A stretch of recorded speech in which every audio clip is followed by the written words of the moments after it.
Hello, hello, hello. Testing, testing. Jabari, Yo, yo. welcome, We're welcome. not live on audio, are we? We are indeed.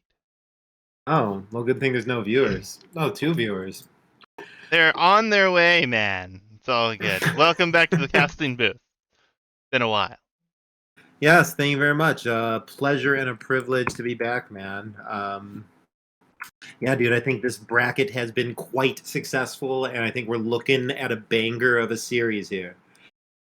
Grand finals here between the 1300 bracket. It's been a long road, and we've got our matchup here. It will be DayJay versus Samball49.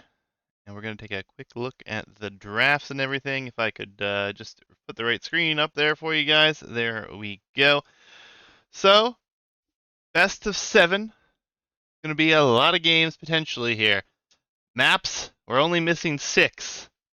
And Sam has chosen Forest, Mutton Bailey, and Nomad Hubs, while DayJay's chosen Flooded Hills, Arena Cove, and Shallow Sandwich.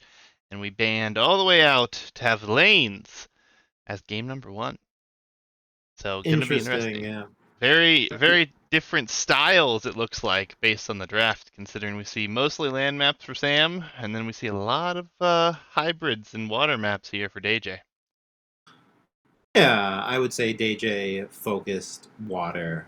And his Civ draft here, it's not as hardcore on the water as I would have expected, with Italians and then I guess kind of Koreans being the only Byzantine sniped. Yeah, I mean,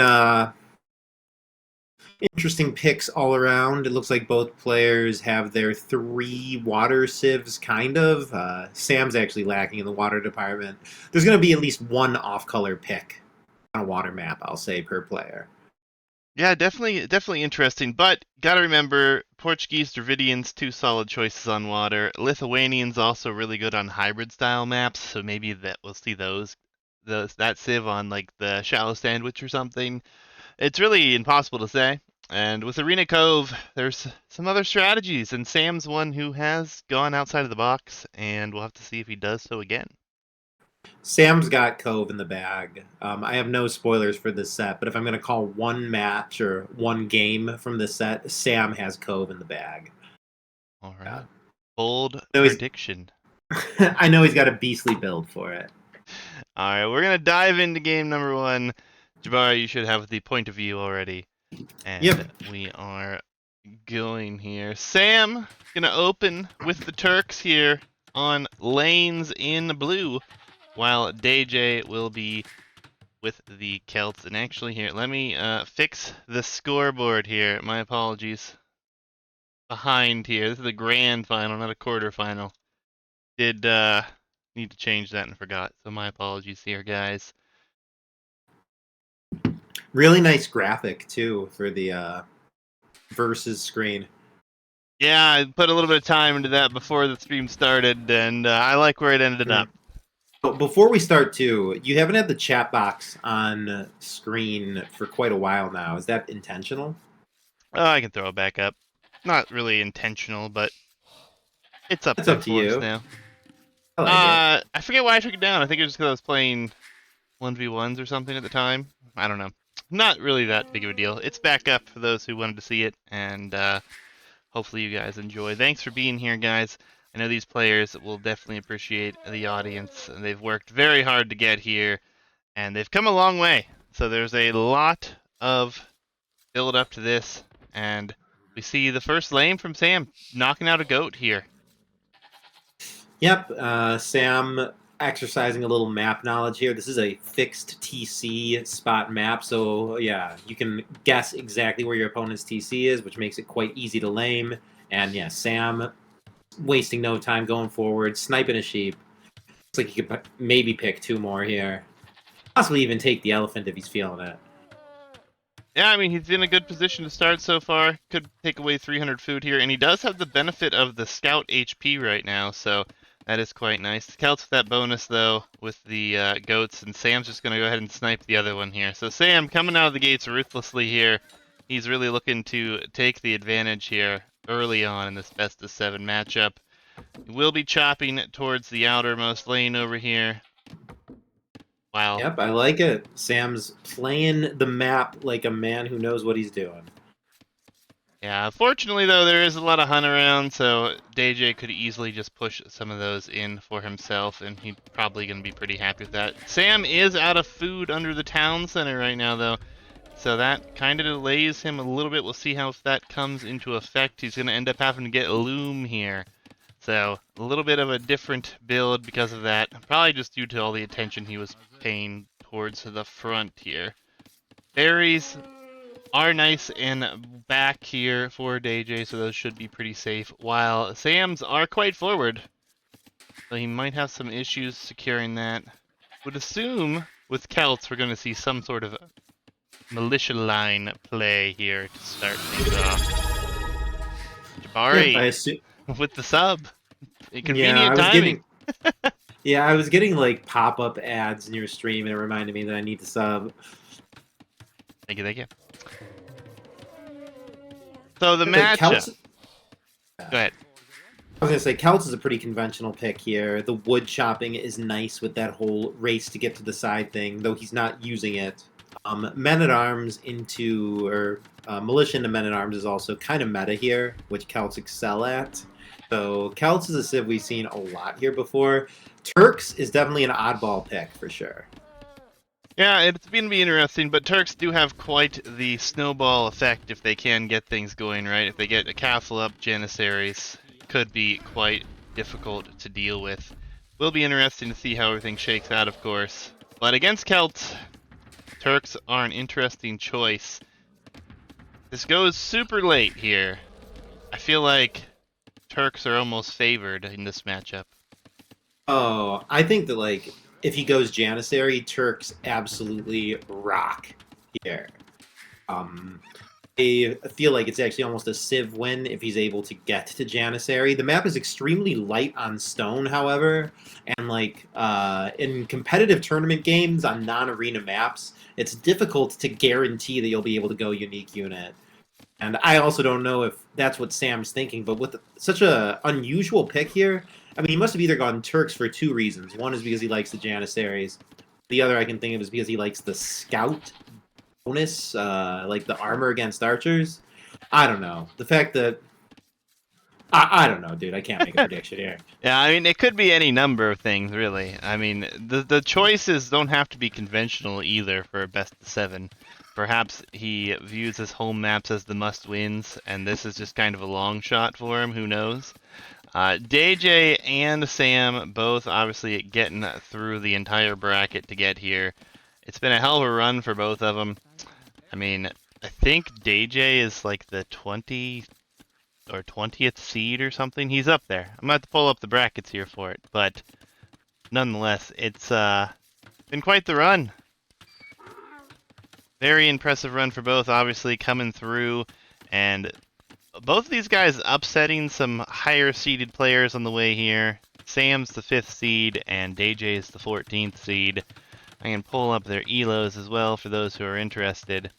It's very interesting to see how everything's working out, and look at this. Double barracks for the Celt player here, so DayJay is going to go full aggression mode. Very unusual. I can't say that I've ever seen this. Really? I don't recall. I mean, perhaps I have. I mean, I guess he's gonna go 2 barracks infantry units. I mean, is this common to open with this? I've seen this a lot, especially on like Gold Rush, actually. So it's very common to just try to overwhelm with the militia here early on, going into Man-at-Arms, of course. And the more production, the better. And the numbers will flow out quickly. The question is, will Sam be able to scout it or counter it? And he has not even seen a barracks as of yet. So he's dropped the stable. Will be going into his own scouts, obviously. Walls are not up, so this could do a lot of damage. Yep, it should get in, and it should absolutely wreck. I mean, the correct play for Sam here would be archers. He does not know what's coming, and he's not going archers, and yeah, this should be extremely favorable for DayJay. But an early fight here, the Man-at-Arms upgrade not going to be in yet, so this is actually going to work out well for Sam now. Getting both those militia kills before the Man-at-Arms upgrade really comes into effect. 6 more Man-at-Arms in production, though. Yep, I mean, this is the low elo bracket, man. I That don't is even a know if calling classic it low elo is actually appropriate anymore. The level of play, 1400. has risen quite a lot, so we'll have to wait and see what happens. But the Man-at-Arms are going to continue to come. The TC is going to be idled behind this quite a bit, and they're traveling in one by one, and Sam has got 5 scouts here to be able to deal with this. It's going to be tough for DayJay to pull this one out just going into the militia. He's probably going to have to add in some spears here, but his economy is slowly falling behind here. He just doesn't have his eco balance right to continue with producing vills and the Man-at-Arms. Good fight for him here, though, in the middle. He's going to clean up a lot of these scouts, if not all of them, and Sam's going to have to run. Yeah, I mean, DayJay's unit and strategy choice, I think, are correct. Big mistakes to waste the first, like, 4 or 5 militia. Also, he has, like, 7 vills worth of idle TC time. He's going to need to do insane damage with this, and it looks like he's running into walls. These Men-at-Arms should be able to get through the walls, but his idle TC keeps on ticking. I mean, look at the economy. It's 30 to 22 vills already. It is, but all the aggression's coming forward here. The walls are not really up yet. Double archery range attempts here. The archers will be out without any upgrades. There's no blacksmith for Sam yet. So it's going to be difficult, especially if these militia keep coming, and it's 13 military to 1 right now. I mean, it looks like DayJay is actually consciously idling his TC. It seems like it's his strategy in order to support military production. He does have the score lead, so Sam might actually be worried in this case. But, I mean, this is just an unreasonable amount of idle TC time, I'll say. It is, but is he going to be able to survive here is the question. The Man-at-Arms do walk under the town center, that's quite nice, but here's a ton of eco, and it's all going to be under threat, and Sam's going to have to choose to fight it here. How many villagers will he lose? He's only lost 1 thus far. Turning out to be a pretty decent fight, but there goes the villagers down. 4 vills down in total.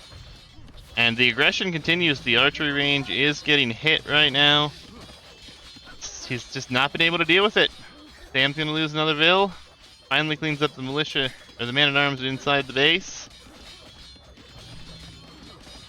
Looking tough. Yeah, I mean, completely idling your TC, though. I mean, in the grand finals, Sam is not going to call GG early. No matter how much eco damage he takes here, like, I don't know, on an Arabia-like map, to idle your TC in the feudal age is not something that's ever done. Like, it's not, but villagers continue to go down. Yes, there's a lot of idle TC time, but a lot of these villagers just not working for Sam here right now, and a lot of them have gone down. It's going to be difficult to hold on here. He's not bringing in any gold. Another range was denied. He's got 1 archery range right now. Fletching finally on its way in here. Woodline yet to be found. Gonna be tough to defend, continuing to produce Man-at-Arms behind this. He has 6 more of them queued. He's actually housed right now. He has so many of them on the map. But Sam's getting fletching, Sam's getting the archer mass. I mean, DayJay needs to win the game outright here. He will not win the game in a later phase. He either wins Men-at-Arms versus archers, or he loses. And everything I know about the meta suggests that feudal archers, when they get in mass with fletching, beat the Men-at-Arms. Absolutely, but the problem is he's having trouble massing them right now. They're slower than these militia are as well. So he has to stay close to this town center here, really, to keep the numbers alive. We get a speed check on that, even against Celts. It's 0.96 for the archer, 1.03 for the Man-at-Arms. Okay. I mean, it's a very interesting strategy. It's cleaning them up. +1 defense coming in now, though, here. for DayJay, and these militia will, or the men-at-arms will do a little bit better. And again, they continue to put the pressure on here. Indeed, but man, I'm a numbers guy, and this eco lead, man. I don't know. The military tide is turning. Eco is the worst it's ever been. I feel DayJay's time is extremely limited here. Yeah, he's really got to add the eco here or do a ton more damage at this point. I don't think he's adding the eco. This is as all in as it gets, and there's no way back. He's adding horse collar. Maybe he's thinking to pivot into eco. It is the grand final. Oh, the archers though. The archers are in trouble. Archer numbers are going to keep going down. Villagers under threat everywhere. Sam's having some issues keeping those archers alive, and it's still a Vill lead, yes, but how long can you survive if you don't have any army out to defend? I don't know how sophisticated Sam is at reading the score, but when you've lost 8 villagers and the score is still this even, you must suspect that something's not right at DayJay's own base. Fair. It's definitely rough. Gold will be under threat here. Some quick walls do come in though. That'll actually help out a ton because now these man-at-arms are going to walk into the town center here. KD is very favorable for Sam here, even though this has been a very interesting attempt with a very heavy man-at-arms play. Interesting for sure. But the more time goes on, the stronger Sam's eco and military gets. And DayJay, I mean, his strength has not increased whatsoever in any regard since he hit Feudal Age. Yeah, we now have 3-range production as well, so we should be able to outproduce here. And he should be able to defend this. It's just a very rough couple of minutes. Crazy strategy to open a best-of-7 with here. But I like it a lot, actually. Indeed, it is a unique strategy, and it's a shame that it didn't work. It would have been something if it had. It must have given Sam a scare for a second there. But at this point, I mean, Samball should win this game 99% of the time from this position. Yeah, really surprising we didn't see more eco added behind here. I mean, obviously he's going very heavy all in on this, but you have to think at some point that you're going to have to add that eco if your strategy doesn't pay off right away, right? But he's continued to go for it. Got the eco balance for 2 barrack production. Yeah, the Army Slayer says in chat he needed to find the wood line. When you're doing this kind of feudal aggression, you do need to find the wood line. That's where the real destruction comes in. That's where you can take losses without flirting with the TC. Yeah, it's kind of strange he didn't find that, to be honest, but even if he finds it now, the archer mass should be big enough that he shouldn't have too much of an issue there. And honestly, DayJay's got to call the GG in the next minute or two. I mean, he has 15 minutes of idle TC time. His idle TC time is basically the length of the feudal age at this point. Pretty much, yeah. He needs to pivot into Vill production and hope for an insane comeback, or he needs to resign, I feel. Yeah, definitely a tough position here. I mean, the military numbers are still even, but the archers can micro away from this enough that it should be fine. I see a market come down for Sam, his second market of the game here, actually. And Sam stabilized. He's going to be able to probably buy his way up to the next stage soon if he wants to. Wouldn't be too much on the market. That's certainly his intent with the market. DayJay is holding the course, though. As I keep saying, it's a grand final. You can't fault these guys for playing until it's properly hopeless. They've been doing this tourney for like over a month at this point. Who knows how much practice they've put into it. If you feel that there's any chance that you still are in it, you got to keep going. And the score, well, the score is actually awful at this point. DayJay would be reasonable to assume based on the score that Samball is tremendously ahead in eco. Yeah, definitely a tough hold here for Sam, but able to do it. Kept that TC running a little better. And I think the early fights just weren't very great for DayJay. He lost the militia before the man-at-arms upgrade came in. He took a pretty rough fight against the scouts here. Maybe lost some of that early momentum that he needed to really drive this one home. And militia continue to get, or the man-at-arms continue to get sniped down here. Castle Age, a minute and a half out for Sam. And DayJay will be miles away from getting the Castle Age. Probably will end up calling it before he ever clicks it at this point. I mean, I don't want to say anything for sure, but the game will end when Sam hits Castle Age. DayJay may continue to dance for a little bit for whatever reason. I mean, it's a long series. Sometimes you just want to keep them fingers warm, or I don't know what. But, I mean, 22 Vills Forever Feudal, down over 1,000 in score, behind an age, is the definition of GG. Yeah, definitely really tough here. Definitely a nice strategy, though. Definitely played it well. Very interesting choice for game one, but we'll have to see here what the rest of the series has in store. Sam will instantly click crossbow. Maybe he'll get Botkin as well. There it is. And then he should have no problem dealing with these man-at-arms. It's very curious. I'm going to look at the scouting really quickly, but the wood line was never found at all for DayJay. Yeah. Has DayJay played this map much over the course of the series? Because that kind of speaks to a lack of map knowledge a bit.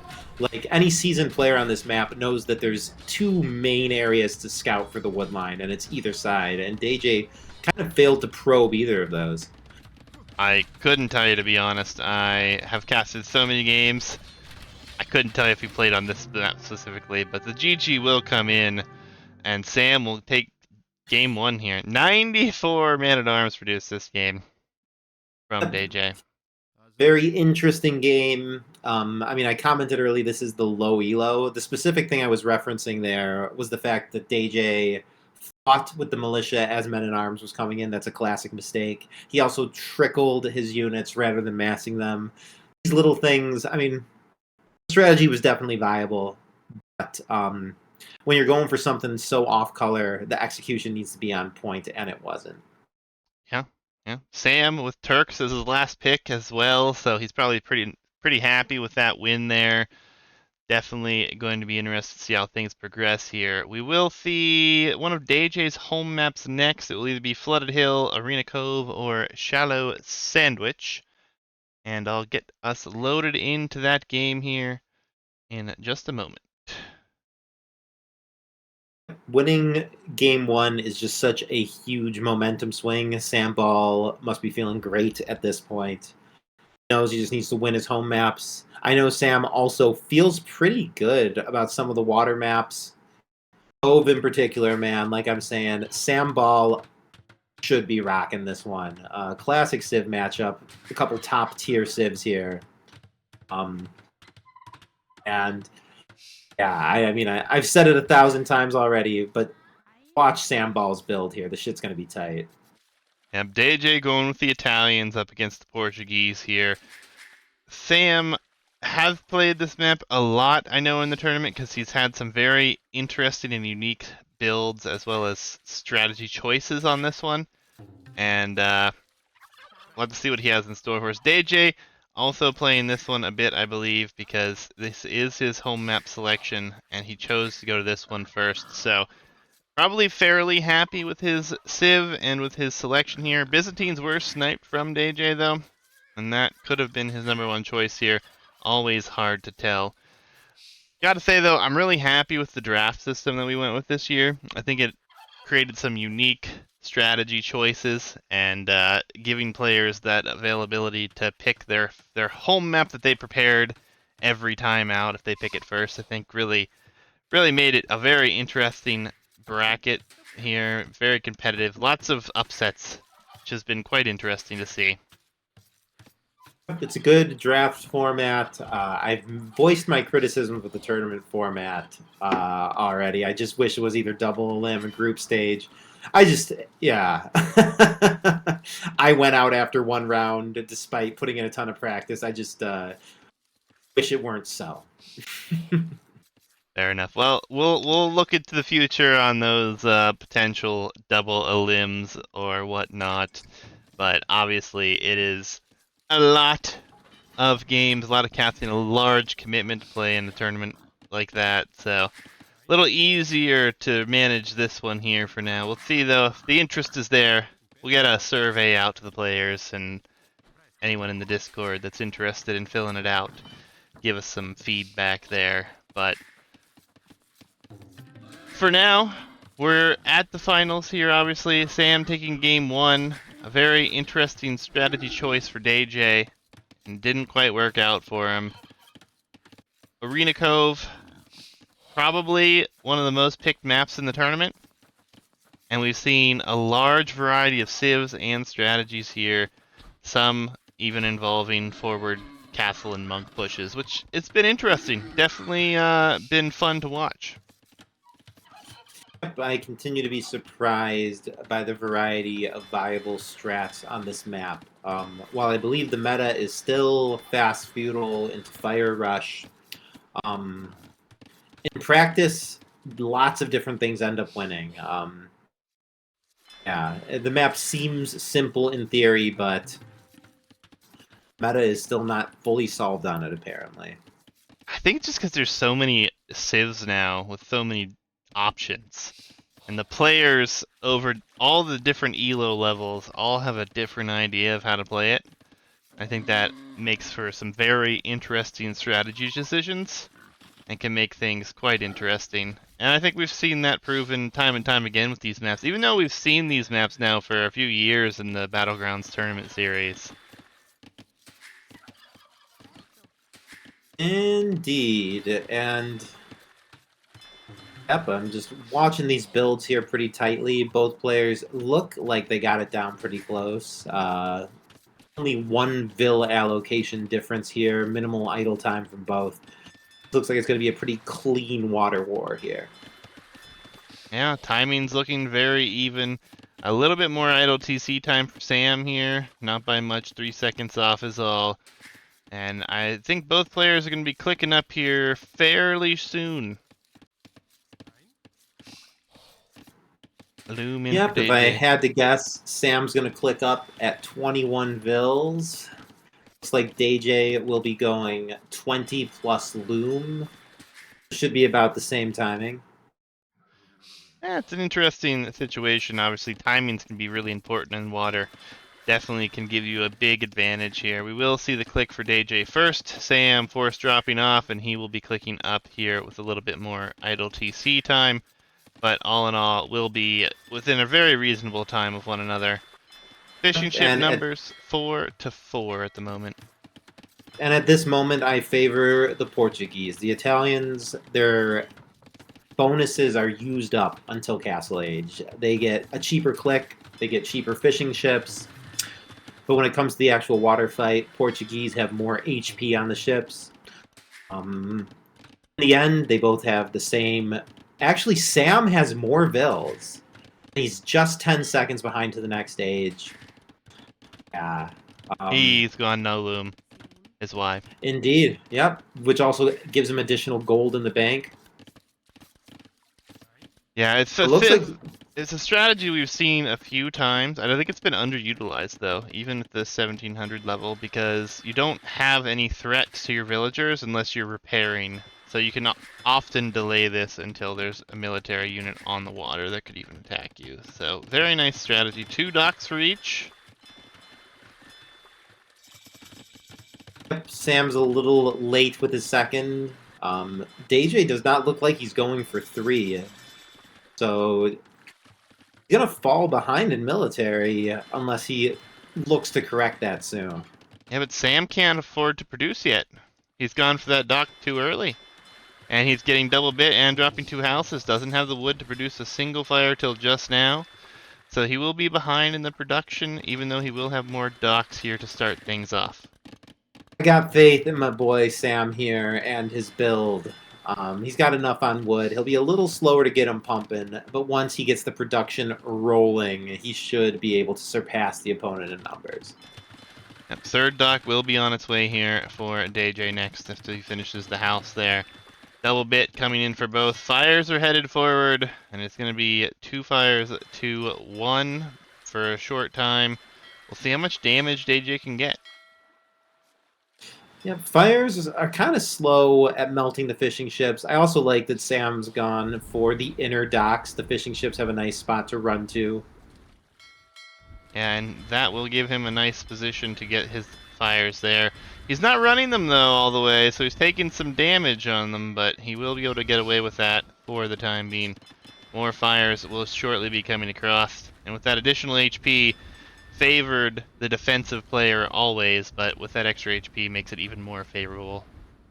For sure, good pullback and repair as well. Yeah, domination on water for Sam as the Portuguese here. I hope I'm not favoring him too heavily with my commentary, but I don't know. I'm familiar with the build and basic strat I expected him to go for here, and I am very happy to see him executing it well. Yeah, the only thing that I'd say with DayJay's position there is he did not patrol. He simply clicked on a single fire. When that was pulled back, his other ones just took more damage than they needed to. And Sam has numbers. Rough Sam fight. has HP advantage here. Should go overwhelmingly well for the Portuguese player. DayJay's going to have to start adding demos in here really early. He has dropped a mill at home in the middle of nowhere rather than going out here for the fish as well. Repairs are going to come in. We do have some defensive bonus here with these docks being so close, but a lot of less HP here, not even counting the bonus really. Indeed, and by bonus you just mean defender's advantage. Yeah, well, that is exactly what I'm saying. It's very tough to kill these docks realistically, even without that, but no more military but the scout here, and the fish are going to be under threat. Demo's still not in the queue here for DayJay either. Yeah, if you're not thinking demos now, I don't know. He picks so many water maps, and there's only 3 water units available. He must be aware that demos are the play here on some level. But in the heat of the moment, it can be very difficult to execute properly while also making the strategic decisions as well. Yeah, fish are going to be going down here though, and that's going to spell a pretty large civ advantage here, or villager advantage here for Sam, as he does have less idle TC time as it was before this went down. He's now got a 7 villager advantage and is stacking the docks here. Yep, that's 7 eco units. Up until a moment ago, he only had the 4 fishing ships. That's his food. At this point, he's pivoting. Got an insane amount of gold in the bank if he wanted to drop a market. Yeah, he's also farming around the mill, interestingly, rather than the town center. Don't know why he's going for that strategy, but hey, guess you put the mill there for a reason, right? Only it's one probably lumber just camp for Sam could refresh that as well, but obviously he has taken the advantage here pretty far already. 10 military. We got to 3. demos. We got demos in queue, finally, as Sam's actually really vulnerable to it. It might be a little too late, though. Dock numbers will start to go down rather quickly here. Although Sam stopped production there for a minute, so he didn't have as many fires coming across the map. So still a chance here for DayJay to hold out on water. We will see that market coming up for Sam, though. He's looking to buy up to the next stage. Yeah, it's going to be tough for DayJay. It's definitely not over, but it looks like Sam is winning water and making it to Castle Age much faster. Those are 2 tremendous advantages. Yeah, I mean, timing can be everything here. If DayJay would have stopped producing and just given up on water, focused on the farming eco a little earlier, getting horse collar even, he might have been up a little faster with a little bit of a chance to boom back into it. And he's going to redock, though, so he's not giving up here. Sam buying up. Yeah, I mean, honestly, the immediate redocking is not one of the things that I've seen work here. There's two things that I've seen work when you lose water. You can either immediately pivot into pure land eco and just try and compensate with a nice land boom, or you can attack the other player really hard on land. Um, Trying to come back on water when you're already so behind in Navy. I don't think I've actually ever seen this work on the map. Maybe not, but he's taken care of these numbers pretty decently, so that, and it took Sam a minute to click up. He was lacking a building, so it's not over till it's over here. And he's still got water presence. It's not cleaned up yet. Indeed, and Sam's also like so susceptible to demos. He's not like spreading his fire ships whatsoever. So every time DayJay queues a demo, he's getting actually tremendous value. Still, yeah, Sam discovers the redock. Yeah, It's just such an uphill fight. I actually think Sam should start to shift into galleys just to get some more range on his ships so those demos aren't quite so easily used against him. And Sam pulls back. He sees the dock numbers. Wants to pull back here. Interesting choice. Gonna wait for his upgrades. Yeah, I think this is like kind of the Arabia archers play, like sort of intuition where if you're about to age up, you want to wait till you have the upgrades to fight. In this case, I see absolutely no risk to staying forward. Pulling back, it's not going to really cost him the game or anything, but it's totally unnecessary. Yeah, might be fine this time around, as he's gonna be able to get those upgrades probably before he takes a big fight. DayJay should be looking to take a fight though, and he will move out here, but it's like he's is he patrolling? That is the magic question here. He is not. Oh my god, the clumping. And that demo ends up being pretty rough. He's gonna take the best fight he can get before these upgrades come in. That might be the move that works out for him now, but I think he's gonna have to stop producing on water and hope that his docks don't go down if he continues to fight there. Gonna be tough.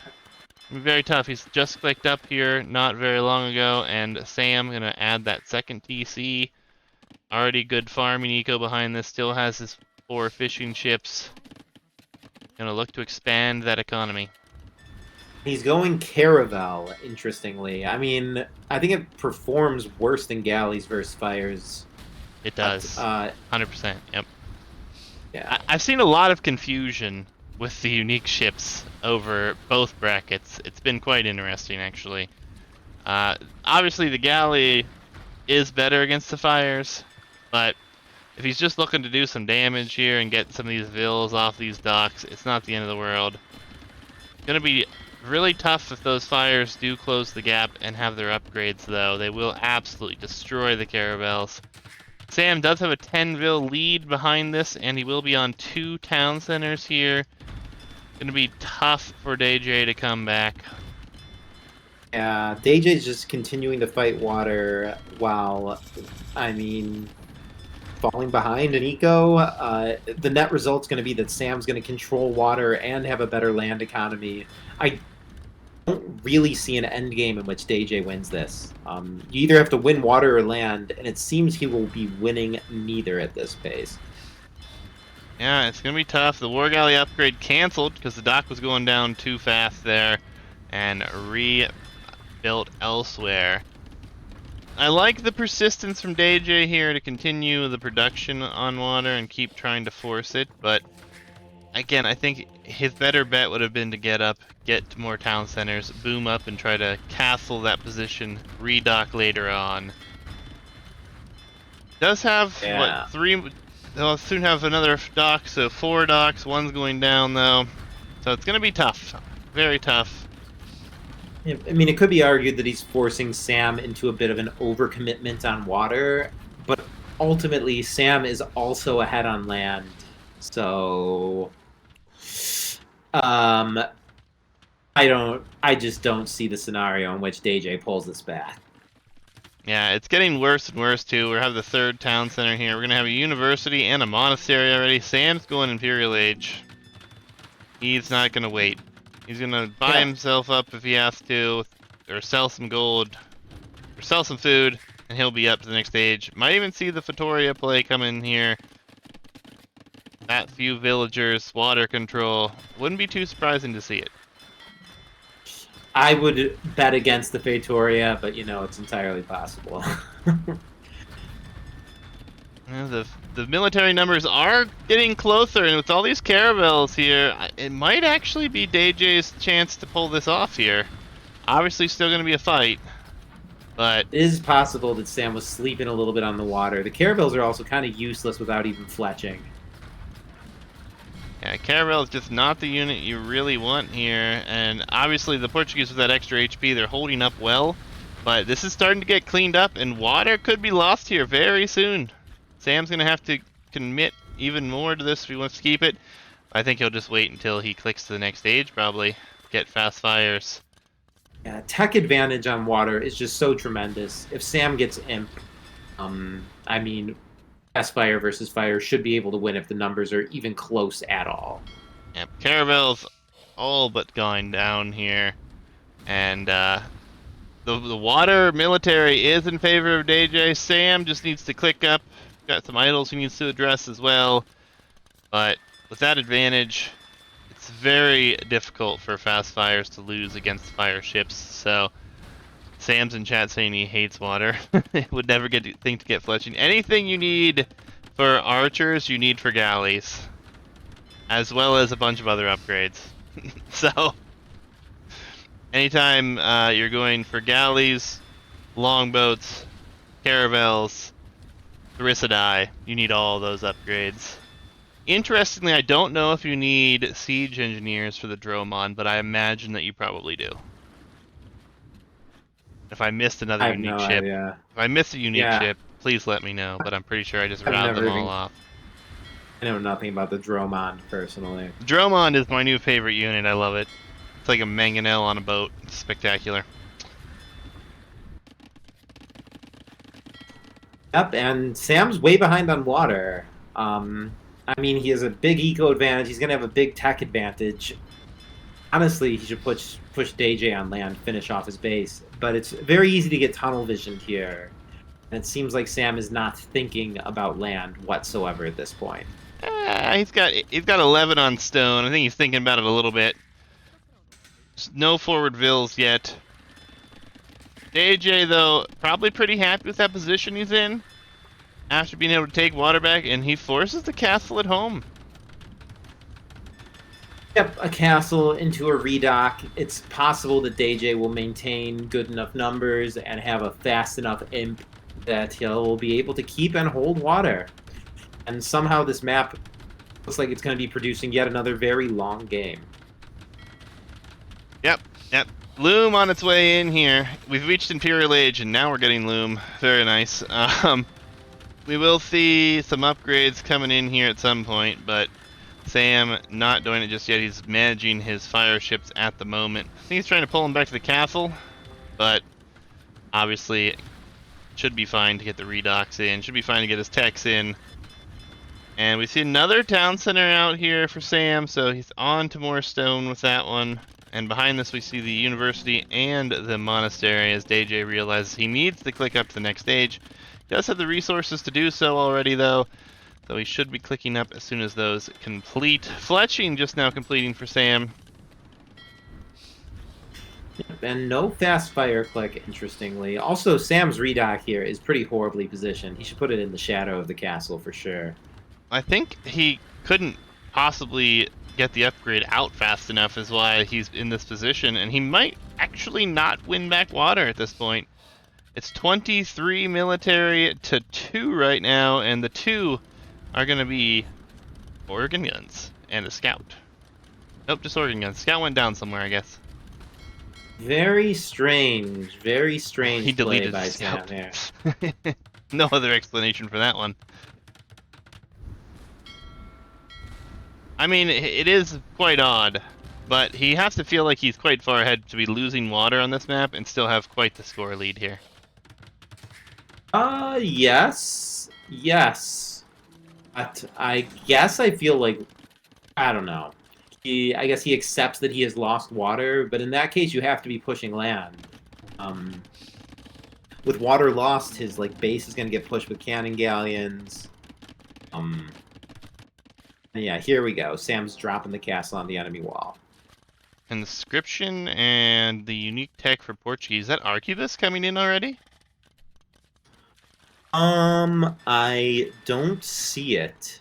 It's in the What castle. even is there? It's What even is behind their second? conscription. It's Arquebus, I think, where they have the Gold crown is the Imperial tech, which is Arquebus. Nice. so that will be the bombard cannons and cannon galleons will be accurate. And hand cannons and organ guns. Quite the tech. Forward castle in the face here. I like it. I think it's the winning move. I mean, if he's lost water, he's got to win land. And honestly, this kind of thing is so devastating on this map. There's nowhere to run. I worry the castle's a little too close to the shore and might be rangeable by cannon galleons if DayJay goes that route, though.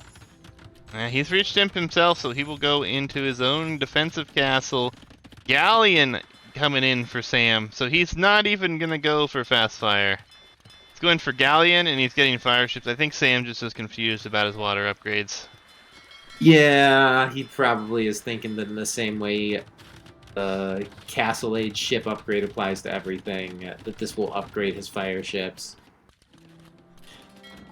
Interesting, interesting. Sam could go for another castle, and he will directly on the shoreline. Okay. Interesting choice here. That one's definitely reachable, and it is going to be within vision here. The fishing ships, though, starting to be produced behind this for DayJay as he's controlling water at the moment. Oh, and the galleys, the war galleys are over here. Will this castle go up? It should. It'll cost some villager lives here, though. It's definitely deniable if DayJay micros it correctly, and Sam is abandoning it. Ooh, I would have just stayed committed. Yeah, very rough. He's gonna lose some of his own fire ships here under the town or under the castle. Not the end of the world, though. Denying that castle is pretty nice benefit. He's also killing some vills. Villager lead is still quite far ahead here, though, for Sam. So he's not really too worried. He really just wants to get this castle up. It could go up. It's going to be really close. Last villager, 96.98%. Yeah, that is a shame. Sam kind of needs to send some more vills to follow that up. And without that second castle or vills for repair, his forward push is going to get crushed here.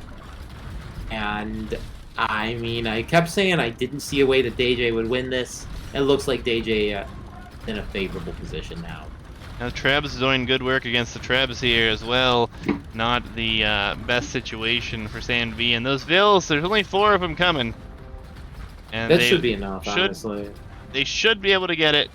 Fast fires and Galleon coming in for DayJay, though. It's a little late for the vills, though. That castle, I mean, it will allow Sam to like sustain some hope. This push at the front. Overall, he's just too deep in enemy territory. DayJay, I mean, has so many more resources. He can build another castle. He can repair more. He can repair his Trebs. As soon as DayJay gets chemistry, I think Sam's kind of crushed. Yeah, DayJay not yet getting that upgrade, but he could really benefit from it here. Water, Sam has been able to produce some fire ships, not fast fires still, though. We do have fast fires and Galleon on the other side. DayJay also getting Bracer, so those Galleons will have their upgrades. We'll be missing chemistry and ballistics, but castle's under threat, and now we see that forward siege workshop finally, as I think that's what Sam probably needed more than the castle that he went for there. Behind this, the first barracks for Sam is on its way up. So he's thinking about shifting into something else here. Indeed, though Sam really needs that fast fire upgrade. He's investing so much in his water comeback, and he's just going to get crushed as soon as he takes an engagement due to being mistaken about the water tech tree. Yep, castle will still hold here for DayJay. He's killed a lot with these trebs. And another castle in the same position, but we will have the bombard cannons added, so this should neutralize the treb's threat here. We're going to see a lot of stables coming up for Sam. And we do see a lot of water here building, but they're not upgraded. So Sam floating a ton of resources right now. I think if he cleans up water, he should be able to easily put this away, but he's going to need those upgrades. Yeah, Sam would lose the straight-up water fight. DayJay's navy is split, however, so Sam could just patrol in and defeat, like, the stray half of DayJay's army. But yeah, Sam's never going to get fast fire. I mean, at this point, even getting your opponent to commit more to these water areas could be beneficial. Sam did lose a bombard cannon to the Treb over here. Treb ends up with 3 kills here. Looks like it will be going down momentarily. We see Redemption coming in for DayJay, so he's going into some monk techs with only 1 monastery. It's quite the pricey one there. Yeah, but it is kind of the ultimate counter for bombard cannons, though. I definitely like it in this situation. Now the galleons are going to come over, going to try to snipe what siege they can. Not going to be too effective at that, though. And this castle will be under threat here. Again, Sam still producing fire ships, no upgrade. He has expanded his economy behind this up to 130 villas. He did get Cavalier. They are starting to come across the map here, even fighting some fast fire ships, but won't win that fight. Sam has actually gotten rid of some dock numbers here as well, and we see Cannon Galleon on the map here for DayJay, as Sam finally sends out the water military here. These should be some interesting water fights. Sam, with his grouped up navy, actually should be able to win the fights here. Yeah, rather Sam actually has, I would say. Yeah, he has vastly superior navy numbers. So, I mean, fast fire matters less than Galleon does. So Sam should be able to clean up water here. If he follows it up with the addition of Cannon Galleon, I think Sam actually has this in the bag. DayJay's eco is actually still really poor behind all of this. We're looking at like a 200 versus 100 pop situation, and suddenly it seems like Sam actually has this game bagged up. Yeah, and the Trebs are falling. Some bombard cannons will go down here potentially, but not the end of the world. This castle still surviving for the moment. DayJay has a lot of stone and can repair for a long time. No upgrades on either player's castles, interesting. But maybe just not thinking about clicking those upgrades here. The Cannon Galleons are forward here, as well as fast fires. So, yes, Sam's cleaning up the water behind here, but he's losing some momentum on his front of his base. I think he'd rather just take care of the enemy docks and not worry about it. Though he is sending some back now.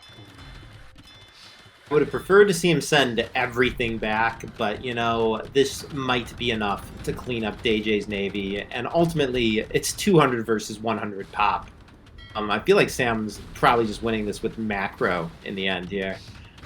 Yeah, it's been a very interesting game, number 2, but this castle has eaten up about 500 stone already, and Sam just needs some more siege to deal with this. Light Cav, he's already got the Cavalier, and he's broken into the base. About to have 19 Cavalier in his base, and he will go ahead and call it. So Sam takes game number 2 here. A good almost comeback by DayJay. I think that if DayJay had rushed chemistry and used Cannon Galleons to clean up Sam's forward, he would have definitely given himself a second life there. But since Sam's castle push was actually allowed to be successful, which it barely was, by the way, yeah, Sam was able to follow through and carry the momentum from his early win on water all the way to the end of the game. Yeah, definitely an interesting one for sure. We're going to end up going to another one of DayJay's home maps here. He did take his first Civ selection into that match, so he needs to pull it back here. We'll have Shallow Sandwich and Flooded Hills remaining. And Sam still with all of his home maps, obviously. We're going to load up into the game here. Very entertaining Arena Cove game, though, no doubt. Yep. And we're going to Shallow Sandwich. Oh boy. Haven't seen a game on here in quite some time, but today Sam and DayJay made it happen. Dravidians here for Sam versus the Koreans of DayJay. Civilization-wise, I like Koreans a lot here, but I think I like Dravidians better because this is usually over early. Definitely some I nice mean, bonuses, getting that extra 200 wood, getting to the next stage. The cheaper man-at-arm upgrade is always quite nice. And towers could come into play, but unless we're going into the later stages of the game, which I don't think we've seen a tournament game go past the castle age here on this one yet. So, going to be very interesting. it is certainly an interesting matchup. I mean, Koreans do have a lot of relevant bonuses here too. Like with such a small area and close TCs, I think towers are extra potent. I mean, Koreans have been buffed in the recent balance changes, getting like their super cheap archers. I don't know how well turtle ships perform here, but on water maps where like there's not huge navy masses in general, I think turtle ships are very performant. So I mean, it's just there's so many civs. It's so hard to call specific civ matchups, particularly on wacky maps. Yeah, we'll have to wait and see what happens. It's going to be very interesting. We do have a Vil for Sam scouting, so I don't know where's the scout at on the enemy side and what that's all about. But the wood lines are very sparse on this one, obviously. Players going to have to be hyper aggressive here. It's going to be fun to watch, see how this one shakes out. But again, we haven't seen this map in a long time. I think we've only seen it a handful of times. I think it's one of the least seen maps other than Watershed.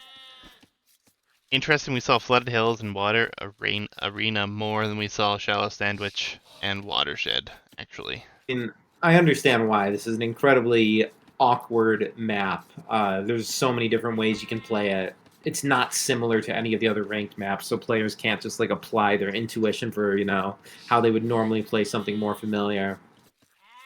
It's true, it's true. It's going to be interesting. We'll see what goes down here. DayJay already out to the mill here. Doesn't have the wood for that yet, though. He's going to build a house with that Vil. Bringing the boar in nice and early here. Sam is about to get housed, and he doesn't have a Vil producing right away. It's a little bit of ILTC time there. Scouts not trading off against one another. Sam finds his last 2 sheep, finally. Don't think we had any laming here in this game thus far.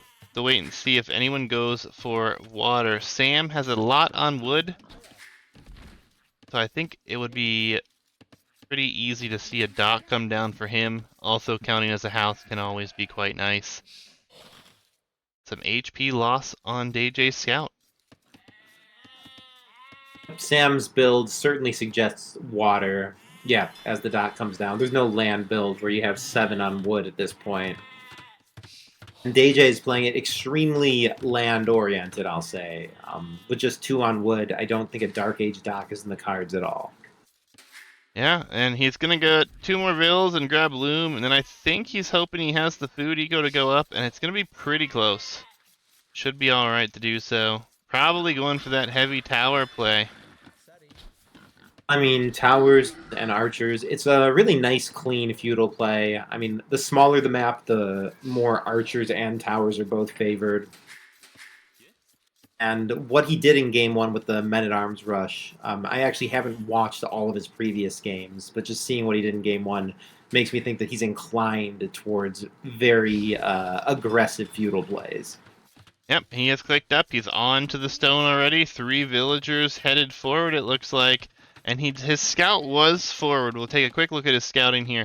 He did see an enemy stone and the berries as well as the lumber camp. Didn't really look for the other resources, though. So he might get lucky and deny the golds. Could be very That valuable. lumber camp, man. I mean, there's so few wood lines on this map. A single tower can range 3 of the wood lines. That would be so devastating. Total wood denial is actually rather conceivable here for DayJay. And there's a lot of ills going forward. This could be 2 towers dropped at the same time, even. It's going to be 6 vills. Very interesting. Sam is sending more out here as he clicks to the next stage. He's sneaking around the back here. Sam will drop his barracks on this side as well. Guess he's gonna try for that wood denial. Yep, I like it a lot. Sam has invested so much wood into a dock, the additional fishing ships. Of course, his Dravidians is going to get a lot of that back. DayJay should have the incentive on land, and one or two towers among these wood lines. I mean, it's going to force Samball just to that tiny straggler patch, basically on the right. Yeah, and this will be coming up just out of sight here. So he will be surprised by this one. Sam only sees 3 of his wood lines over there, so see what his decision is here. Will he try to rush it down, or will he just try to relocate, pushing them deer in as Sam as well? He does have those fishing chips, so that eco will be quite nice. Sam will abort the wood line. Yep, and he's gonna, I guess, yeah, run to the distant one. That makes sense. Very smart of DayJay to wall on the tower. Yeah, And with absolutely needed here. With this many forward vills, the tower push must continue. Yeah, he's going to tower within range of his other tower here. We do have double barracks here from Sam, so thinking the same strategy we saw DayJay pull off with the Celts earlier, potentially. Yeah, I don't know how I feel about this. Like I said, I don't think I've literally ever seen it before this series, where we're seeing it for a second time here. What I can tell, DayJay's going to keep this tower crawl going, and he's going to just deny absolutely everything. Yeah, he needs to wall these in, though, every single one of them. And he needs to get fletching. Needs that blacksmith coming up at home. Doesn't quite have it. Fletching would be absolutely massive. Blacksmith on his enemy's side of the map, and yet another tower. Potentially should start walling that one in now before it gets realized. Sam will have a few men-at-arms sent out here shortly. But half of the map here for Sam is, you know, not usable. And that blocks a stone, most of his wood lines, and gold. And most importantly, the tower crawl just continues. Sam is finding himself with less and less space to work with. I mean, they've nerfed towers so much that I think the men-at-arms might actually be able to push it somewhat effectively. Yeah, but it's still a lot of vills. A lot of vills to try to take out here. He's going to rush it, so Sam's not afraid to rush this down. There is no killing this now, though. It's going to be taken out. DayJay doesn't know what to do. DayJay's getting some good kills here. 0 eco KD, though. He's killed man-at-arms. That's the first villager to go down. Man, towers used to be so much stronger. I mean, they still are decent for Koreans. It's just not like it was back in the HD days. Villagers, HD days, they were like castles. Oh yeah, villagers now too, just going for the fights, I feel like is a newer development compared to, you know, HD days where people just didn't quite react properly to them. I think the vills have like extra bonus damage versus buildings perhaps now, plus the towers just have less HP. Yeah, I think that's the big ticket number right there, just so little HP. Sam could always choose to transport some villagers elsewhere as well to find some additional resources. We will see supplies coming in, and there's a good number of men-at-arms here, and there's no defense at home right now. Nothing at all. Not even a military building on the map here for DayJay, so that is kind of problematic. And these vills could be picked off here. They're running back home.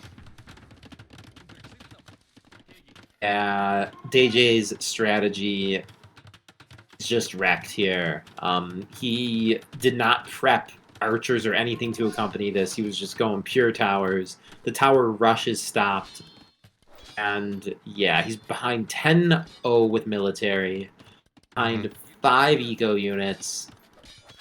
And is he even getting up a military building? I don't see the strategy pivot that he needs happening here. Yeah, he's just trying to wall towards his town center right now. That's really all he's able to do. And Sam, comfortably behind this, does have the fishing ship still working, has reclaimed his golds and stones, gonna grab a market behind this. Probably it's gonna just try to harass, but he should feel pretty well ahead here based on the score and what he's seen come forward aggressively here. Very nice choice, though. I like the choice of strategy here. I just think that without any military accompanying it, it's very difficult to just do a straight tower rush with no support whatsoever. Agreed. A few archers would have done a ton to fight back the men-at-arms, repel the enemy vills. You can even use them for garrisoning your towers. But ultimately, when you're going for a tight build, you got to shave something. And, I mean, this is a very classic old-school strategy. I don't know if DayJay's an old-school player. The Korean tower rush has a history of working very well without military accompaniment. It does, it does. It's definitely something we don't see anymore, though, and that's where the issue lies here.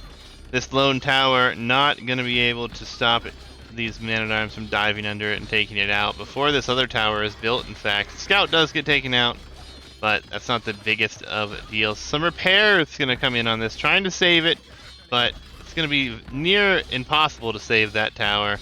We'll have to abandon it here. And Sam clicks to the Castle Age. Adding a Siege Workshop, probably one TC push is probably all this needs. Yeah, Castle Age versus no military. This game is cooked. I hate to keep saying that I see no conceivable way back because I'm often wrong. I'm pretty sure you can't beat a Castle Age player without military. Yeah, and he doesn't even have a military building. That's another issue. He's going to have to build some more buildings here to get to the next stage. He does have the blacksmith, but we'll need something else to even be able to click to the Castle Age if he can get the resources to get there. He's getting wheelbarrow now. He has chopped through pretty much all the wood over here. He's left a few trees, and he's very heavy on gold. Food eco not terrible, but obviously Sam just has had fishing ships working, he's had better farming numbers, continues to expand that, and it's just more man-at-arms. Sam very well might just dive this town center with long swords in the Castle Age. Yeah, the Dravidians get, I think, half off their barracks upgrade, so you can get longsword, you can get arson. I mean, I think the +2 armor, they can tank the TC decently. He Plus clearly Gambesons. intends to go pure swordsman here, and I think it should work. Yeah, very, very interesting choice to go for this strategy. And I think, same as game one, the strategy was very nice. I like the change, I like the idea, but Sam able to react in the appropriate ways, and it's really, really hurting DayJay here. Gambesons and long swords on their way. DayJay has a ton of stone in the bank. He might be able to buy his way to Castle Age, but will it be enough and will it be in time, as we're going to see long swords, then arson, +2 coming in, and we already have a large mass of long swords here, 20 of them, and they're soon going to be very well upgraded for this time of Castle Age. Yeah, I forgot about Gambesons. These things are basically Huskarls until DayJay gets Bodkin Arrow. I don't know what Sam's waiting for, but these bad boys should just patrol in and end the game. Just more numbers. He just wants more numbers here. He wants to be able to take it out very quickly and end the game. He's going to send them now. It will be 23 long swords coming forward here. And I don't think there's anything that can be done at this point. I don't even know if he's going to make it to the Castle Age. If Sam goes right for that town center, there's no way. I mean, I can imagine some sort of like heroic quick wall. Longswords are like the least mobile, non-ranged unit, but they melt buildings, though. Always underestimated how quickly the infantry line can destroy buildings. And out of 20, some of these, there's a lot more in production. And at this rate, Castle Age is not going to be reached. And that is going to be the nail in the coffin. And Sam goes up 3 games to none, looking to sweep DayJay out of the finals here. going into the last Yeah, game. I'm surprised. I'm surprised it's going this well for Samball. But I know he's prepped for this. I think his 1v1 elo was a little bit underdeveloped. He's mostly a team game player. But I didn't think that he was this strong for the 1300 field. I think DayJay should be able to put a couple wins on the board at least, if not make a serious run at the reverse sweep. Yeah, absolutely. Flooded Hills will be game number 4. We're going to dive right into it here. And Sam is looking to take the finals with a sweep, while DayJay will be fighting for his life. And Sam's in chat asking if you just called him a Smurf. Well, we know his level. I mean, I think we've done a good job of ensuring that there are no true Smurfs in this. There's not like players who compete above the 1300 elo are participating. I mean, it's the nature of these elo limit tournaments that the winners tend to be people who are a little big for their britches, so to speak. I mean, Sam, I think is at his peak ELO right now, and he's just peaked over 1300. I think when he signed up for the tournament, he was like 1270, 1275 or something like that. He was the 5th seed coming into this.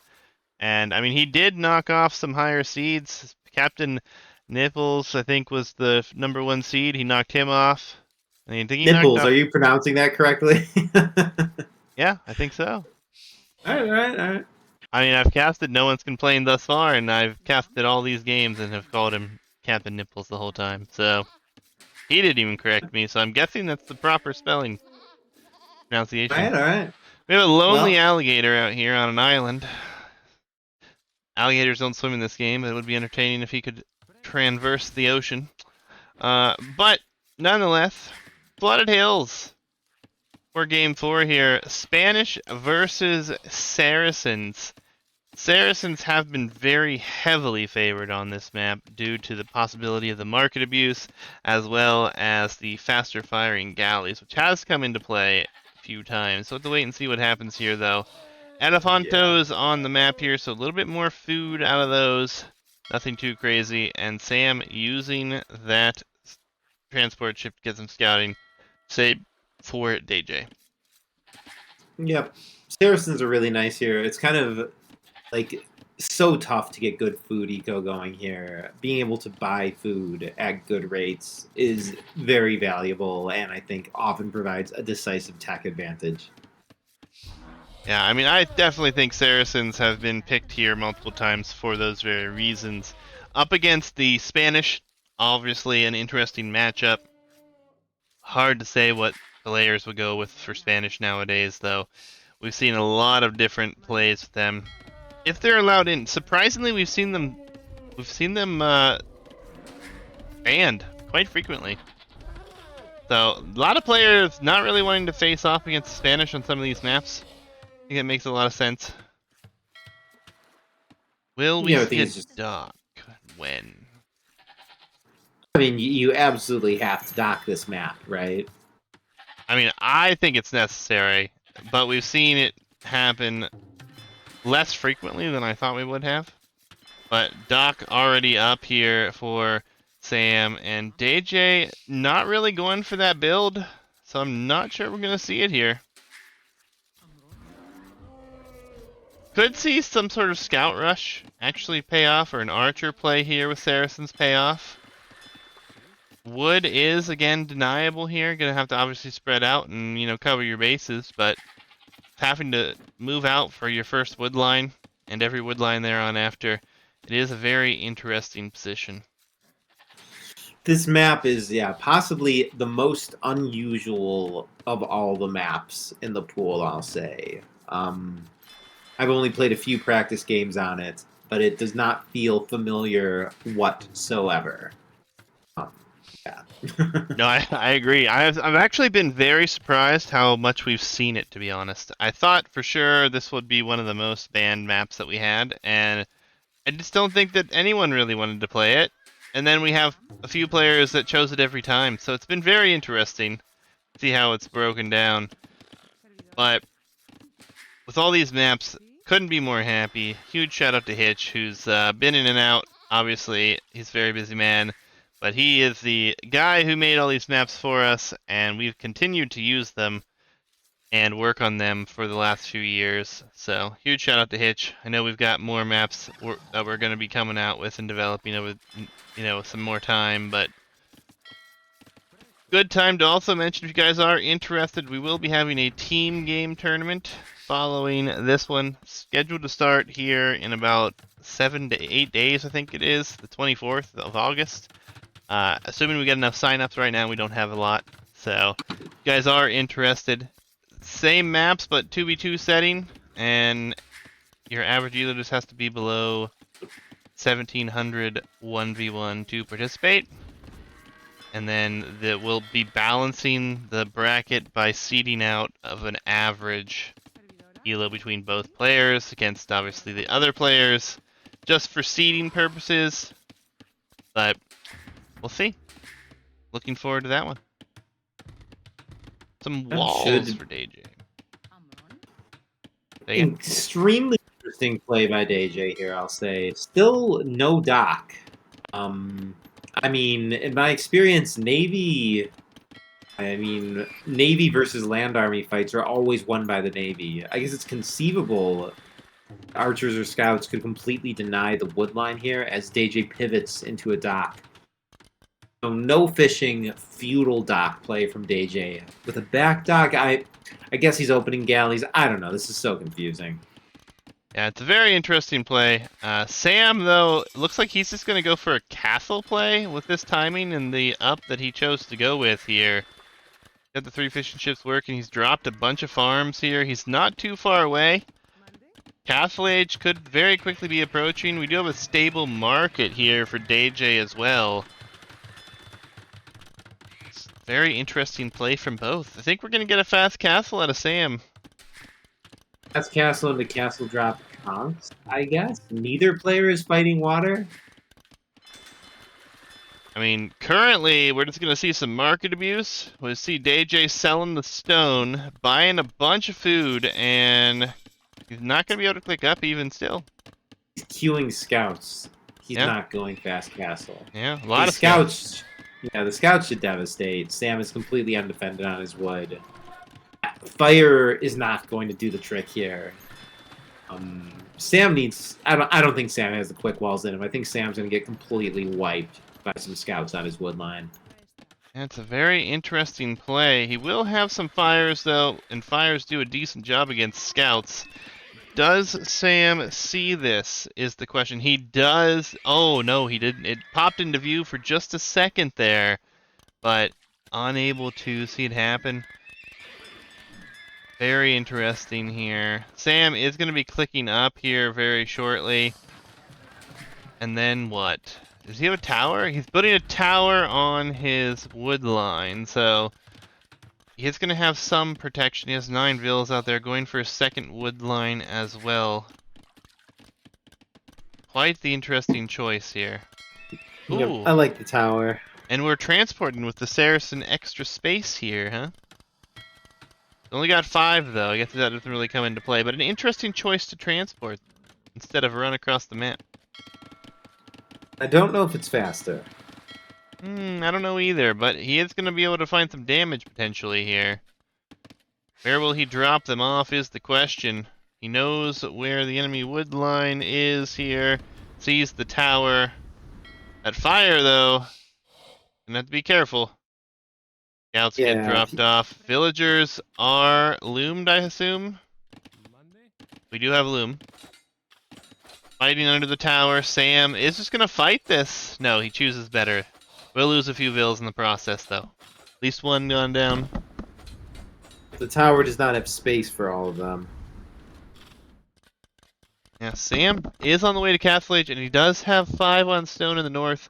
The scouts did take a lot of damage there to kill 1 vill. AJ could abuse the market, though, and he could get up. Villager will get ambushed here. Likely to go down. Couple vill kills out of the ordeal. Fire here for Sam. Relatively not useful at this point. Gonna wall in his stone villagers. Very far away from castle, though. I think he's gonna buy the castle. His plan is clearly conks. I mean, what else is he gonna do with all that gold? Yep, I agree. And oh, the scouts dive here, losing 2 of them to the town center, and another tower here for Sam. So he's chosen just to protect this wood line and not lose any more vills is his goal. And it's been rough here. These scouts not finding the damage that they would have liked. Only 2 vills, and the castle age is in. We will see a blacksmith here from DayJay. He will be able to buy his way up and does have the buildings, so he should click to the next stage here and does so. But really, not much to show for it. Doesn't even have a Sam villager does buy the lead. castle.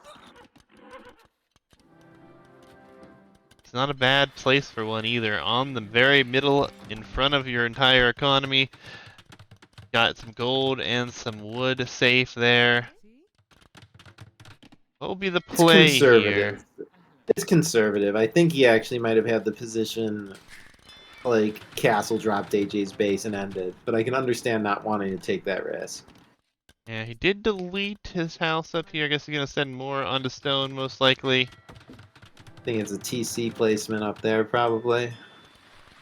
Yeah, it could be. He doesn't have the wood for that right now, but we'll be sending some vills back to wood. Conks are in production now. Fletching already coming in here, and we do see the galleys in production behind this for DayJay. So he's gonna go for the water play. Scout's not going to find much damage. There's not much HP left on those 17 between the 2 of them. One Vill does end up left alone on the side here, though. I think should be fine. Very good defense. Indeed, and Samball's position here seems pretty solid. The conch should be able to wreak havoc, getting up to 2 TCs more quickly. But in the end, with the market abuse, Saracens should have a pretty nice transition to Imp. Yeah, if he goes Imp, he's going to drop another town center. He's going to secure himself a wood line here. He has gone into galleys, which don't have anything but fletching Botkin on its way, and he will have to run with that one galley that's already out. Galleys, though, if he can get a massive galleys, it could be difficult to kill him here, even with conquistadors.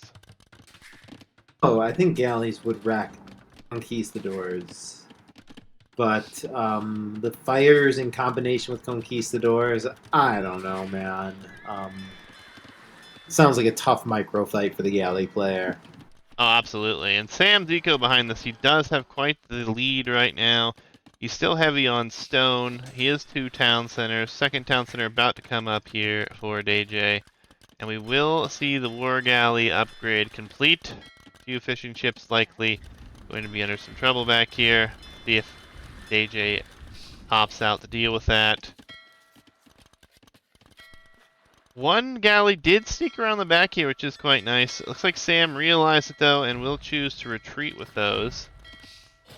But looks like they're gonna go down here potentially. Somehow they're surviving. Looks like Sam's just gonna give them up. Pull the fire back. Interesting choice not to run those. Oh, there's a lot going on. He kind of ran them.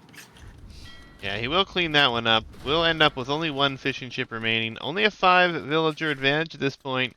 And DayJay has a ton of gold in the bank. And he's got some galleys coming across the map here. So very interesting indeed. Yep, it looks like DayJay is going for the full Navy play, which I think is kind of the obviously correct thing to do on this map. I'm still kind of shocked that it hasn't been more naval play. Yeah, war galley numbers not all that great. They're still doing good work here against the conquistadors. Getting a decent enough exchange. Some micro being done here for Sam though, and he's going to be able to clean this up. But obviously DayJay is aware of the strategy choice now, and he will have to make a decision as to what he'll go for here. I think just Galleon, Fast Imp, Cannon Galleons is kind of an easy win here for DayJay. I mean, we just saw in that little fight the galleys, I mean, perform cost effectively versus Conks. I mean, it's difficult to imagine how Sam can close this map out if he's going to be behind an age and also isn't going Navy. I mean, the Conks still do decisively well in the lower numbers here, though. Just the additional attack per unit is quite nice. Obviously, DayJay needs to get the numbers mathed, and he will have to deal with tracking these. But behind this, his eco is looking rather formidable. It's not bad. He's only down by 4 vills at the moment. And militarily, he should be okay, but a good castle here from Sam, another defensive one, going to prevent any attacks coming in from that direction as well. Will be very tough for this to be pushed without Imperial Age, and I think DayJay could click up at any time if he just abused the market and build his buildings. He has a lot of idols on the gold that just finished over here. We'll have to redirect those. We have quite the fight here on our hands, but Galley's gonna go under a castle and tower fire with the Conquistadors. That's not gonna work out so well. Almost all the galleys get wiped out. Such a costly mistake. Another town center. A lot of vills headed that way for DayJay. So he's going to try to go at this with more of a macro approach now. I mean, he's floating tons of gold. He had, I think, like 30 vills or 25 vills on gold at one point.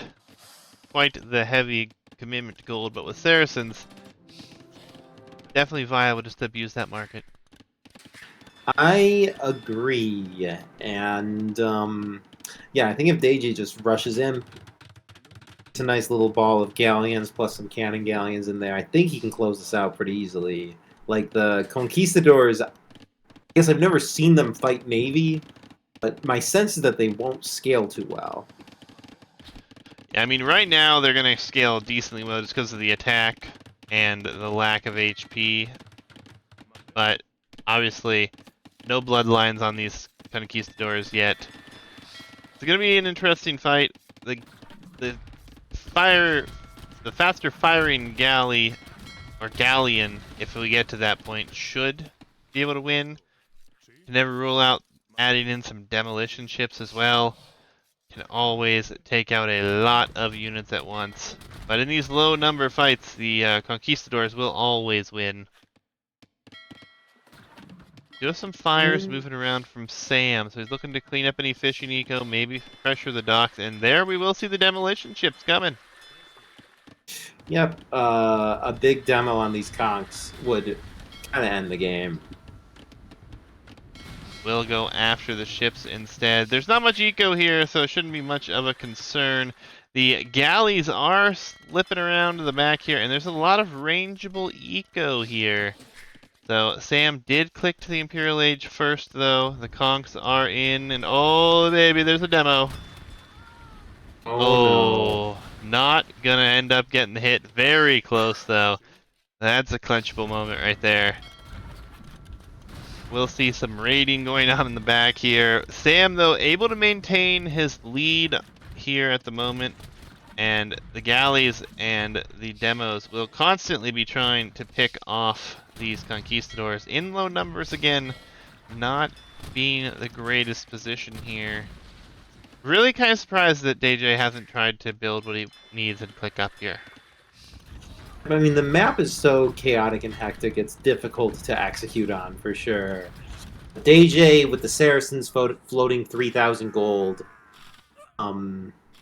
I mean, that's just a huge waste of potential right there. You gotta sell that gold into something useful. Yeah, towers being forced down back here, all this galley fire causing a lot of havoc here.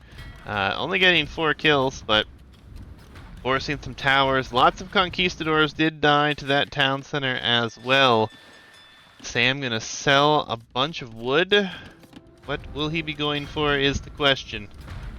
I mean, he's got to pivot to Navy at some point. It's unthinkable that he's going to go Elite Conquistador or something like that. That's quite the res in the bank here. Maybe he's going to go for guard tower defense, and then he'll add some siege to move forward here. Nope, buying more stone. Let's see a castle somewhere.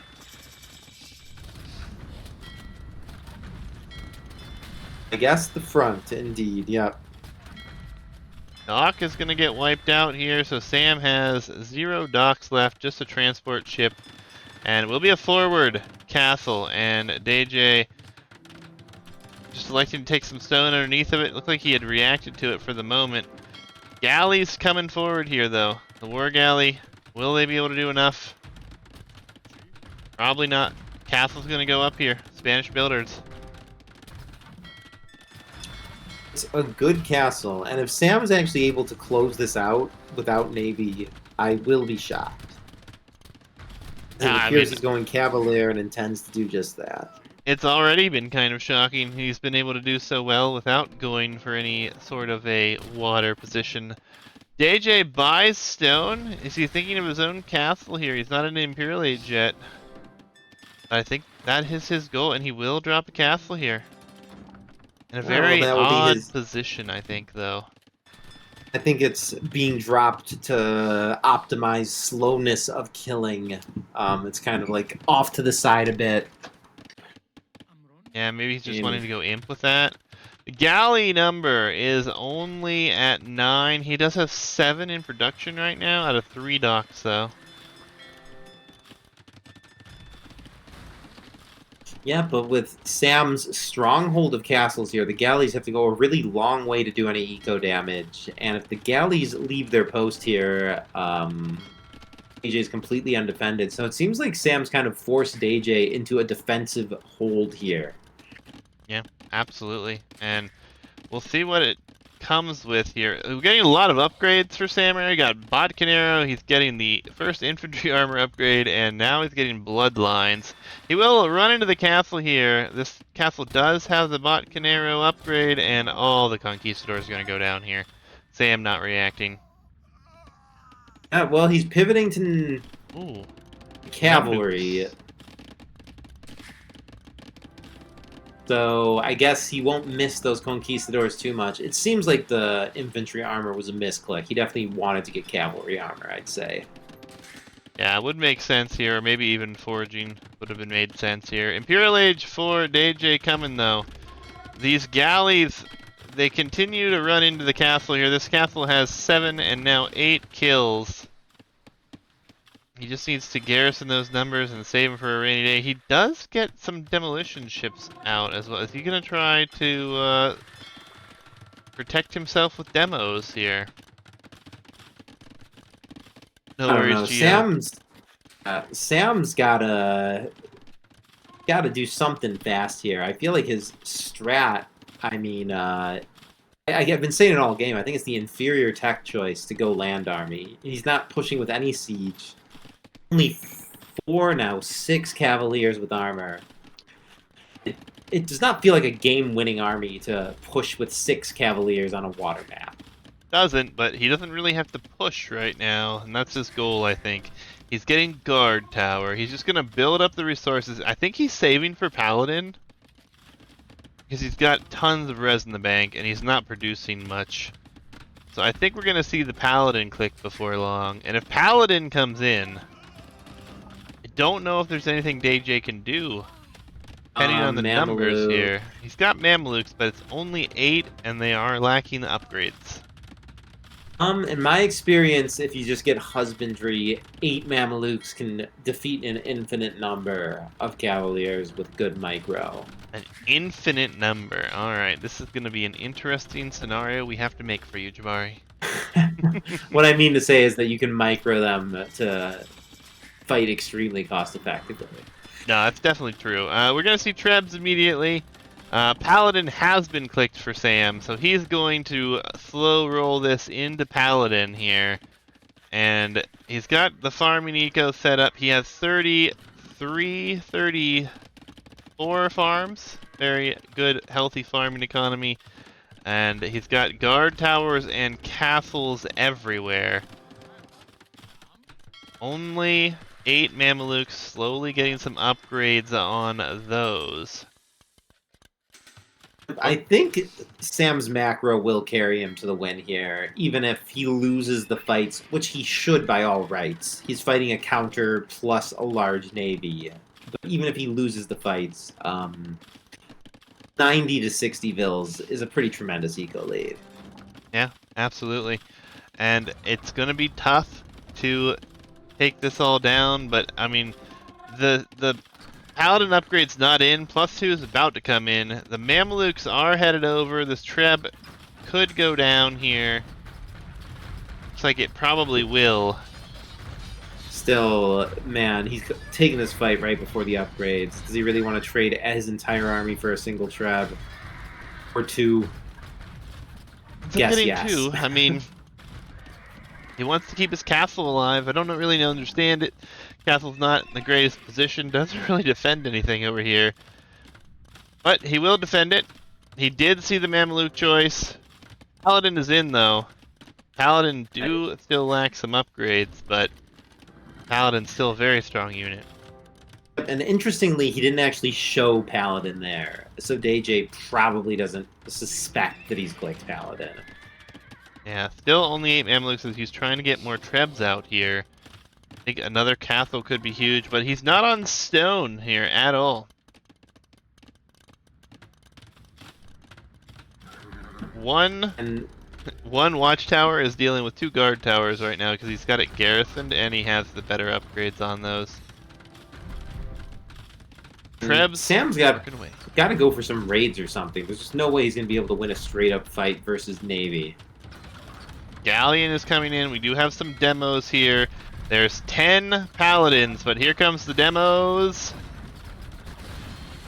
It's going to be horrible for Sam. And not the greatest fight here at all. The Mamelukes are going down here. But so are a lot of Paladin. And Galleon is about to be in as well. This is horrible for Sam. This is... I mean, he has the eco that he doesn't need to... that he's still in the game after these fights. But these are comically bad fights for Sam. It's getting the Paladin production up. Getting husbandry. Getting the attack upgrades. They finally have all their defensive upgrades. Mameluke numbers at 7 and more producing. Backing off of that castle here is an interesting choice, as DayJay will go for the castle in the mid now. Guess he can easily defend that a little bit better is his reasoning for that. And I think the inevitability of the Navy player winning is starting to occur. How many times can Sam charge in and lose everything? Well, I mean, so far, every time it's working, but yeah, you're right. How long will it work is the question. His macro might carry him to this, as all the Mamluks are going to go down here, the Trebs all go down, and the stable numbers are finally there, so those raids could come into effect here. Raiding is what he needs to do, yeah. He'll never defeat DayJay's Navy, but if he can get DayJay down to like 50 Vils or something with some raids. Yeah, already effectively getting some raids in on this wood line. University coming in, so chemistry, the upgrade, as well as ballistics that could help even more in these fights. It's gonna be very, very tough. Obviously, Paladin, a great unit, and he can raid with them all day long. He has 30 on gold, 45 on food, has a lot of them in production, but he will go ahead and tech into light cab as well. There's just very little in the way of military that he can afford to expand elsewhere until he gets that production going. He has 1 in production right now. The rest are going to be scouts that will soon be light cav. Guess he's going to try to save up on the gold for a little bit. Maybe add some siege himself, as the raid is going to come in the back here. 10 Paladin going to dive the main town center here. Will it be enough? Yep, I like it. This is, I mean, what you have to do. I mean, that's the thing about cavalry. It gives you the superior mobility. And DayJay, since he lost his Mamelukes, doesn't really have a good way to deal with these roaming Paladin. Yeah, and he's got a lot of them into his base. Treb forward, another castle coming forward here. Paladin doing damage everywhere though. 33 idle villagers right now. That is a lot of idols when you only have 69 vills. Hussar upgrade is coming in. Gonna get even more difficult for DayJay to be able to clean this up at this point though. Yeah, I mean, Geo says it in chat. If he added some cannon galleons, he would have a proper death ball.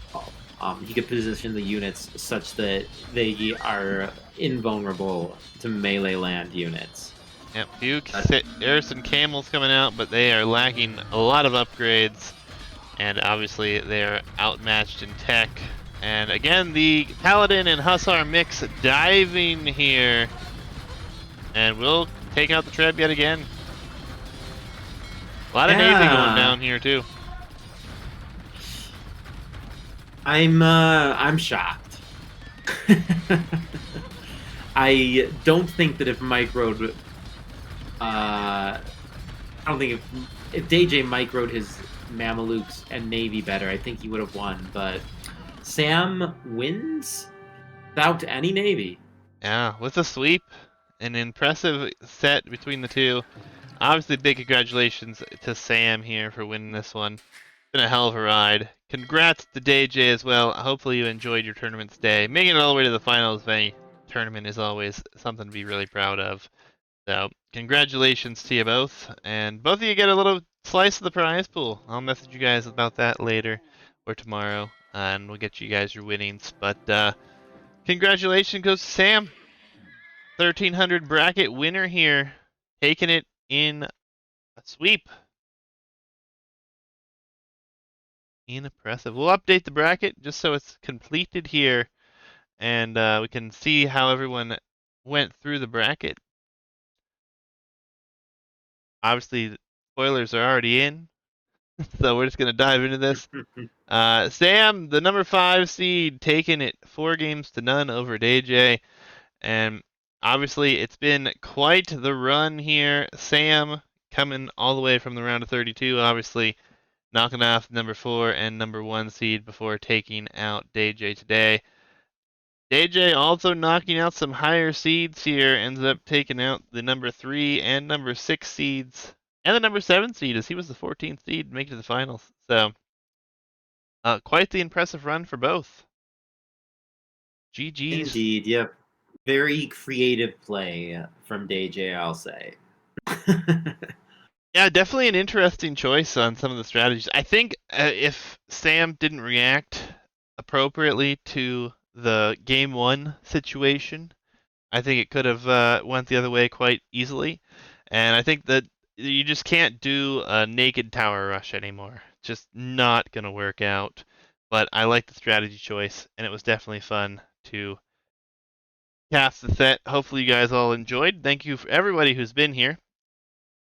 And Jabari, thank you for co-casting the finals for this 1300 bracket. Yeah, my pleasure, man. Thank you for putting it on. These tournaments are, I mean, they are the pinnacle of AoE to me, man. Well, thank you. Too kind, too kind. Congrats to Sam, though. 4-0 sweep here, taking the 1300 bracket, and quite the tournament for Sam. Congratulations, buddy. And again, huge shout out to DayJay. Obviously, making it to the finals. Should be very proud of your performance. Hell of a set, obviously, coming into this one. Before that, you've gotten the distance in a couple sets as well. So, hopefully, you guys enjoyed. The 1700 bracket will be getting into the semi-final. We have one more semi-final to cast in that one for those who are interested. And then we'll have a finals coming up for that one before too long as well. So more to come there. And then if you're interested, exclamation point Discord and chat, 2v2 tournament, open to launch that here in about a week. Barry, anything you want to say in closing? Nah, I'm good. Everybody should sign up for the team tournament, though. Fair enough, fair enough. But thank you guys again. Appreciate it. It's been a blast. There's been a crazy number of casting to be done here, and I'm glad we're coming to the end of it here to have a little bit of a slower time for myself. But yeah, hopefully you guys have enjoyed